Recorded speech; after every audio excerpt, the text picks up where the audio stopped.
Hello అందరికీ. మీలో ఎంతమందికి బ్రెడ్ బజ్జీ అంటే ఇష్టమో కమెంట్ చేసి చెప్పండి. నాకైతే చాలా చాలా ఇష్టము. ఈ రైనీ సీజన్లో అయితే నేను కంపల్సరీగా ఒక 2 టైమ్స్ అయినా ప్రిపేర్ చేస్తాను.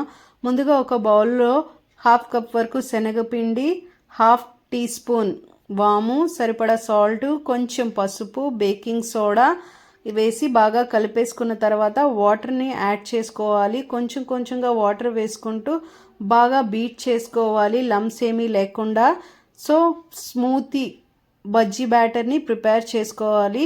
ప్రిపేర్ చేసుకున్న తర్వాత దాన్ని కాసేపు పక్కన పెట్టేద్దాం. ఇప్పుడు ఉడికించిన బంగాళదుంపలు ఒక 2 వరకు తీసుకున్నాను. దాన్ని బాగా స్మాష్ చేసుకోవాలి. స్మాష్ చేసిన తర్వాత ఇప్పుడు అందులో చిన్నగా చాప్ చేసిన ఆనియను, పచ్చిమిర్చి, అల్లం తరుగు, అలానే బాగా చాప్ చేసిన కొత్తిమీర, సరిపడా ఉప్పు, కొంచెం కారం, కొంచెం పసుపు, చాట్ మసాలా, అలానే జీలకర్ర పొడి వేసి బాగా కలిపేసుకోవాలి. కలిపేసుకున్న మిక్చర్ని కూడా పక్కన పెట్టేసుకుందాము. మా ఛానల్ని ఫస్ట్ టైం చూస్తున్న వాళ్ళు ప్లీజ్ సబ్స్క్రైబ్ చేసుకోవటం మర్చిపోకండి. ఇప్పుడు బ్రెడ్ స్లైస్ తీసుకుందాము. ఒక స్లైస్ పైన మనం ప్రిపేర్ చేసిన స్టఫింగ్ని బాగా అప్లై చేసుకోవాలి. ఎంత థిక్ లేయర్గా అప్లై చేసుకుంటే అంత బాగుంటుంది. వీలైనంత వరకు ఎక్కువగానే స్టఫింగ్ చేసుకోండి. నెక్స్ట్ స్టఫ్ చేసుకున్న తర్వాత ఇంకో బ్రెడ్ స్లైస్తో దాన్ని కవర్ చేసేసుకోవాలి. కవర్ చేసుకున్న తర్వాత ఇప్పుడు దాన్ని ట్రయాంగిల్ షేప్లో కట్ చేసుకుందాము. నార్మల్గా అయితే 2 పీసెస్గానే ఎక్కువగా కట్ చేస్తారు, బట్ నేను ఇక్కడ 4 పీసెస్గా కట్ చేశాను.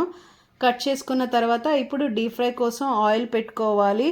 ఆయిల్ బాగా హీట్ అయిన తర్వాత బజ్జీ పిండి బ్యాటర్ మనం ప్రిపేర్ చేసుకున్నాము కదా, అందులో ఈ బ్రెడ్ స్లైస్ని బాగా డిప్ చేసి బాగా కోట్ చేసుకోవాలి. కోట్ చేసుకున్న తర్వాత ఇప్పుడు దాన్ని ఆయిల్లో రిలీజ్ చేయటమేని జాగ్రత్తగా. అంతే, బాగా గోల్డెన్ బ్రౌన్ వచ్చేంత వరకు ఫ్రై చేసి తీసేసుకుంటే యమ్మీ and tasty snack bread bajji ready అండి. టమాటో సాస్తో సర్వ్ చేస్తే చాలా చాలా యమ్మీగా ఉంటుంది. పిల్లలు కూడా బాగా ఇష్టంగా తింటారు. బయట ఫుడ్ని పిల్లలకి పెట్టకండి, చక్కగా ఇంట్లోనే చేసి పెట్టండి. నేనైతే ఇంట్లోనే చేసి పెడుతూ ఉంటాను. సో మీరు కూడా అలానే ట్రై చేయండి. చాలా సింపుల్, చాలా బాగా కూడా వస్తాయి. Thank you for watching. Please